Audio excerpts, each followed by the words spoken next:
अस्सलाम वालेकुम। उम्मीद करती हूँ आप सब खैरियत से होंगे। अल्हम्दुलिल्लाह हम भी ठीक हैं। और यहाँ मैं आज आपको कराची की बहुत ही मशहूर बहुत सारी जगहों पे ये मिलती हैं और ज़्यादा जो फेमस है कराची के इलाके लालू खेत की या लियाकताबाद भी कहते हैं उस जगह को, बहुत फेमस है वहाँ की ये रेसिपी नल्ली बिरयानी।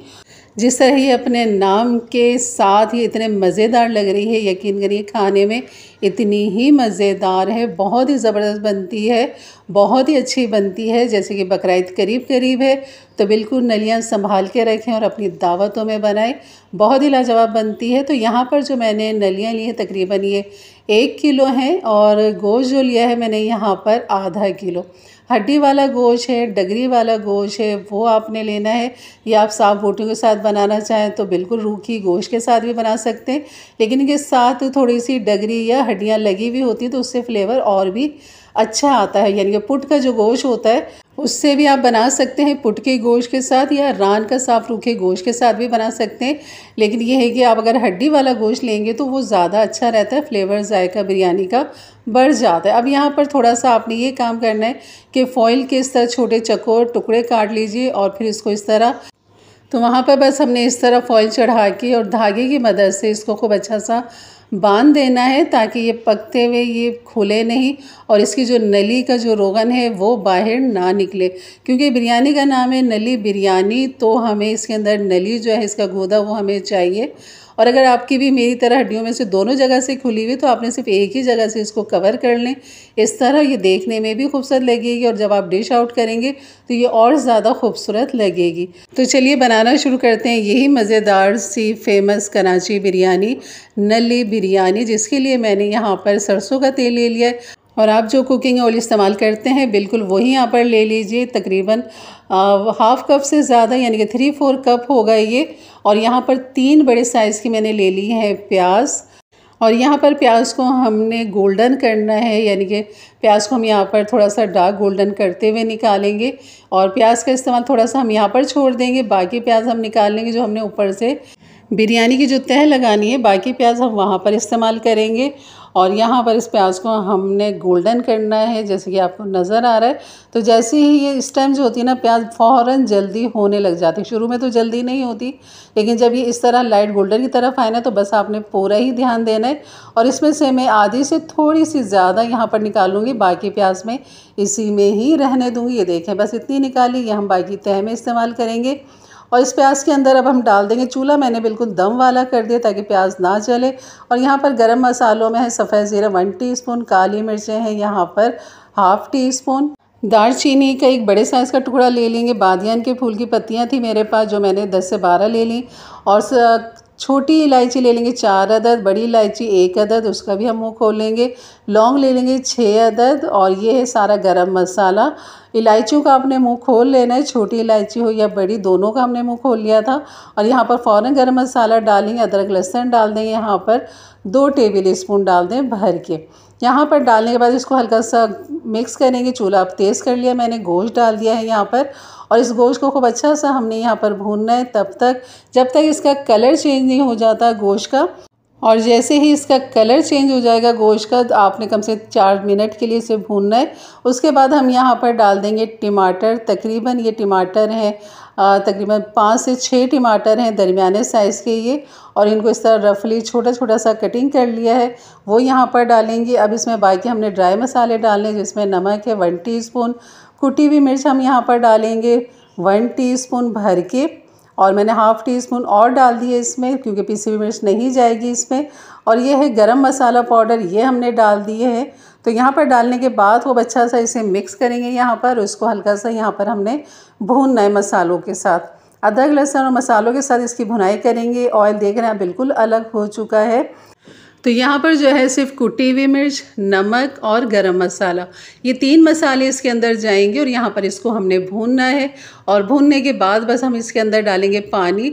इतना पानी डालेंगे कि इसमें गलावट आ जाए। लेकिन आप सोच रहे होंगे कि अभी तक नलियाँ तो कहाँ हैं, वो कब डलेंगी जनाब? बिल्कुल वो डलेंगी, क्योंकि हमने उस नली का जो गूदा है ना उसको बहुत एहतियात से बचाना है। वो तरीका मैं आपको ये दिखा रही हूँ कि पहले आपने गोश्त के साथ सारा भुनाई वाला काम कर लेना है, सारे मसाले डालने के बाद उसके बाद आपने नलियों को इस तरह ऊपर रखेंगे। ठीक है जनाब। तो यहाँ पर ये हमने नलियाँ इस तरह रख दी हैं। अब ढक देंगे और इसे तब तक पकाएंगे जब तक गोश्त गल नहीं जाता।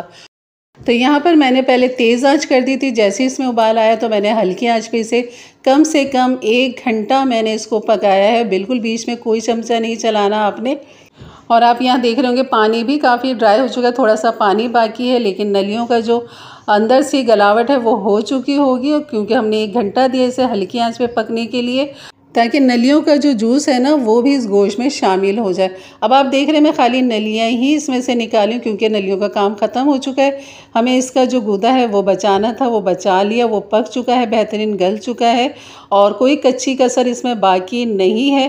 तो यहाँ पर ये नलियाँ मैं निकाल लूँगी। बाकी जो आपको एक्स्ट्रा 2 नलियाँ और नज़र आ रही हैं ये मैंने बाद में डाल दी थी क्योंकि मुझे इनका जो गूदा है ना वो यहाँ इस गोश्त में शामिल करना है। नली बिरयानी है तो नली तो इसमें जानी चाहिए गोश्त के अंदर। तो ये ऑप्शनल है, अगर आप नहीं डालना चाहें तो ना डालें। जो हमने ऊपर सजाया था इस तरह ये 4 नलियाँ हमने रखी थी, तो बस आप इसी तरह भी बना सकते हैं, लेकिन मेरे पास 2 एक्स्ट्रा और रखी हुई थी। मैंने सोचा ये मैं गोश्त के साथ ही इनको बना लूँ और वो मैंने अब एक तरफ रख दिया उठा के। बाकी काम हमने यहाँ गोश्त के साथ करना है।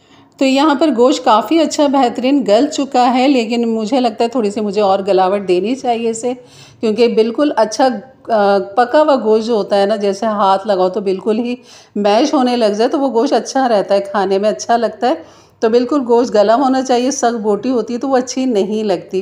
तो मैंने इसको कम से कम और इसको 10-15 मिनट के लिए पका लिया था और आप देख सकते हैं अब रोगन बिल्कुल इसका अलग हो चुका है इसका। और साथ ही मैंने धनिया और पुदीना भी काट के रख लिया। तकरीबन आधी गड्डी पुदीना होगा और आधी गड्डी से ज़्यादा जो है हरा धनिया होगा, वो यहाँ पर आप डाल दीजिए। पुदीना काट के डालने की ज़रूरत नहीं है, उसकी खाली पत्तियाँ तोड़ें, पहले धो लें फिर तोड़ें और फिर यहाँ डाल दें। यहाँ जो 2 नलियाँ पड़ी थी उसका मैं गूदा यहाँ पर 1 नली का मैंने निकाल लिया है। बाकी जो दूसरी आधी नली थी उसका गूदा खुद ही निकल चुका है। तो थोड़ा सा ये फ्लेवर आ जाएगा, वही मैंने कहा कि ऑप्शनल है, अगर आप इस तरह करना चाहें तो कर लें, नहीं तो बाकी जो हमने नलियाँ निकालनी हैं तो वो ही काफ़ी है। तो बस ये यहाँ पर इस हड्डी को भी मैं निकाल लूँगी क्योंकि इसकी ये नली जो है वो निकल चुकी है, तो इनका काम नहीं है हड्डियों का। तो बस इसे हम निकाल लेंगे और यहाँ पर डाल देंगे अब हम 1 पाव दही। तो यहाँ पर दही डालने के बाद इसको थोड़ा सा भूनेंगे ताकि दही भी ड्राई हो जाए, दही का जो पानी है वो ड्राई हो जाए और खूब अच्छी सी दही जो है ना इस गोश्त और मसाले के साथ पक जाए।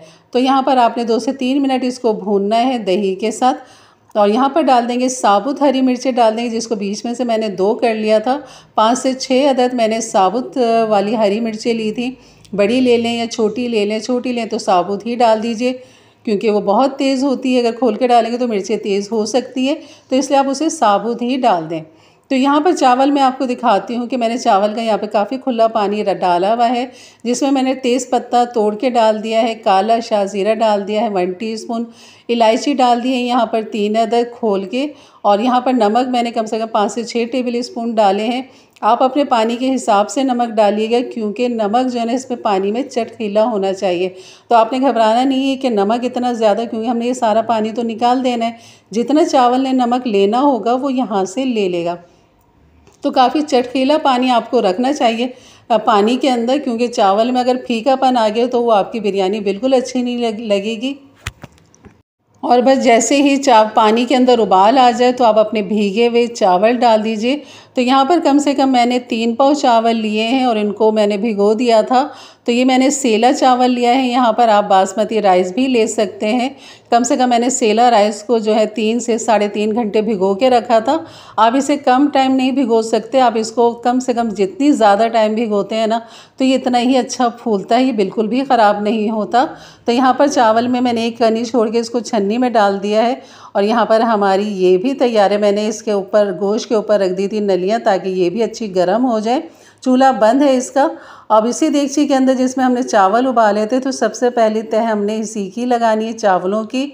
और यहाँ पर जो ज़्यादा तह मैं वही कहती हूँ हमेशा बिरयानी बनाते हुए कि आपने चावलों की मोटी तह जो है ना वो नीचे लगानी है और पतली तय आपने ऊपर लगानी है। अब यहाँ पर जो है मैंने जो कोरमा ये बनाया था बिरयानी का, नली बिरयानी का, तो यहाँ पर इसका जो रोगन था ना वो सारा मैंने एक छोटे बॉल के अंदर निकाल लिया था, क्योंकि जितनी ज़रूरत होगी हम इतना डालेंगे, क्योंकि थोड़ा सा मुझे रोगन ज़्यादा लग रहा था उसमें। अगर मैं सारा यहीं डाल देती हूँ काफ़ी चावल चिपचिपे हो जाते। ये देखें, ये है वो रोगन। अब आप एहतियात से अपनी मर्ज़ी से यहाँ पर डाल सकते हैं, जितनी आपको ज़रूरत है यहाँ पर आप डाल सकते हैं। तो ये भी मैंने सोचा आपको दिखा दूँगी। अगर इस तरह आपको अभी ज़्यादा लगे तो आप इस तरह निकाल के फिर तह लगाएं। ये डाल दिया मैंने तली हुई प्याज गोश्त के ऊपर, जो हमने तल के बाहर निकाली थी प्याज, वो प्याज अब आपने यहाँ पर इसके तह लगा देनी है। ये है जायफल जावित्री का पाउडर, तो आपने इस तरह इसके ऊपर ही छिड़क देना है हाथ की मदद से। और यहाँ पर जो है बाकी जो चावल हैं वो आप इसके ऊपर डाल दीजिए। और बीच में तह जो गोश्त की इसलिए होती है ताकि सारा जो गोश्त का फ्लेवर है, जायका है और जो रोगन है वो नीचे वाले चावलों में जाता है, इसलिए नीचे के चावलों की तह इसलिए मोटी रखी जाती है। और यहाँ पर जो है मैंने ले लिया था जर्दे का रंग, 2 से 3 टेबल स्पून पानी के साथ। इसमें मैंने केवड़े के चंद एसेंस भी डाल दिए थे। अगर आप बिरयानी एसेंस डालना चाहें तो वो भी डाल सकते हैं। और इस तरह तह लगाने के बाद लास्ट में आपने इस तरह नलियाँ जो हैं वो सारी ऊपर इस तरह रख देनी है, ताकि ये भी खूब अच्छी सी गर्म हो जाए। और जब आप सर्व करें तो एक गर्मा गर्म नली और बिरयानी आप अपने दस्तरखान पे ले जा सकें। यकीन करें ये इस ईद की दावतों में ना ये आपकी रेसिपी लाजवाब रहेगी और खाने वालों को भी मज़ा आ जाएगा। वही मेरा कहना है कि सबसे पहले आंखें खाती हैं तो ही फिर खाने का मज़ा आता है। और ये देखें, डिश आउट करके मैं नहीं दिखा रही अभी आपको, सिर्फ देगची में ही मैंने इसका दम हटा दिया था। और ये देखें, इसकी लुक देखें माशाल्लाह। और ये जो फॉइल लगाया ना, इससे इसमें और रौनक आ गई नलियों के अंदर। और यकीन करें बहुत ही लाजवाब, बहुत ही मज़े की बिरयानी। आपने देखे मसाले भी कोई इतने ज़्यादा नहीं, लेकिन ये बहुत ही लाजवाब बनी है, बहुत ही लजीज बनी है। एक दफ़ा ज़रूर आप मेरे अंदाज से, मेरे तरीके से बनाइए नली बिरयानी। और आप देख रहे हैं कि इसके चावल का दाना कैसा माशाल्लाह खिला खिला सा है। तो वजह ये अपने ऊपर भी इसके रोगन के 2-3 टेबल स्पून डाल देने। जब आखिरी तय आप चावल की लगाए ना तो ऊपर से 2-3 टेबल स्पून जो हमने निकाला था वो मैंने डाल दिया था। सॉरी, वो आपको मैं दिखा नहीं सकी। ये देखें, आप नली देखें, मैंने इसका कवर हटा दिया था और आपको अंदर पूरी नली आपको नज़र आ रही है, बिल्कुल भी ये बाहर नहीं निकली। अब आ जाते हैं जनाब, इसे डिश आउट करते हैं। और आपको जब तक इस तरह मैं निकाल के ना दिखाऊं तो बिरयानी देखने का मज़ा नहीं आता। वो दम भी मैंने आपको दिखा दिया देगची में, तो वो भी अच्छा लग रहा था, लेकिन जब तक इस तरह की सजावट नहीं होगी ना तो मज़ा नहीं आएगा। तो इस तरह आप सजाइए अपने दस्तरखान पे अपने प्यारों के लिए।